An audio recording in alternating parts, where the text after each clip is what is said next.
નમસ્કાર દર્શક મિત્રો, હું છું હિરલ પટેલ. ગુજરાત ફોકસ ન્યૂઝમાં આપનું હાર્દિક સ્વાગત છે. આજના મુખ્ય સમાચાર સાથે મોનાર્ક ફાઉન્ડેશન દ્વારા દર વર્ષની જેમ આ વર્ષે પણ સેવાના કાર્યને આગળ ધપાવતા ચતુર્થ સમૂહ લગ્નોત્સવનું ભવ્ય આયોજન કરવામાં આવ્યું હતું.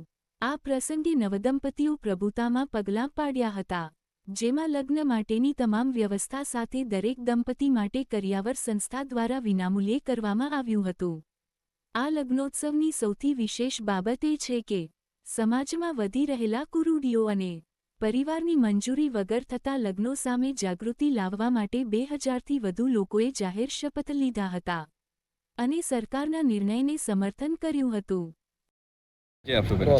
મારું નામ મોનાર્ક ભારતી ગોસ્વામી. અચ્છા, આજે લગ્નોત્સવનું આયોજન કરવામાં આવ્યું અને અહીંયા જે દંપતી હતા તે લોકોએ શપથ પણ લીધા. શપથ શું હતા અને સરકારને તમે કેવી રીતે સમર્થન કરો છો આ બાબતે? સરકારમાં હમણાં છેલ્લા 3 દિવસ પહેલાં મેં સરકારમાં એક વિડીયો જોયો હતો.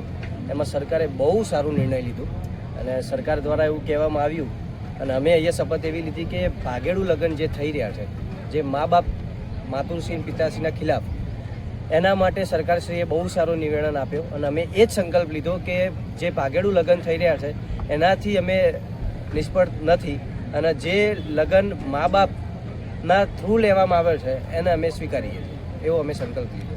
કેટલા લોકો ઉપસ્થિત રહ્યા હતા, કેટલા જોડાયા શપથ લીધો છે અહીંયા લોકો 3000 લોકોએ શપથ લીધા કે ભાગેડું લગ્નથી અમે ખિલાફ છીએ અને અમે લવ મેરેજથી ખિલાફ નથી, પણ માતુ પિતાને જે ખિલાફ હોય તો એ સ્વીકારવામાં આવશે. ઓકે.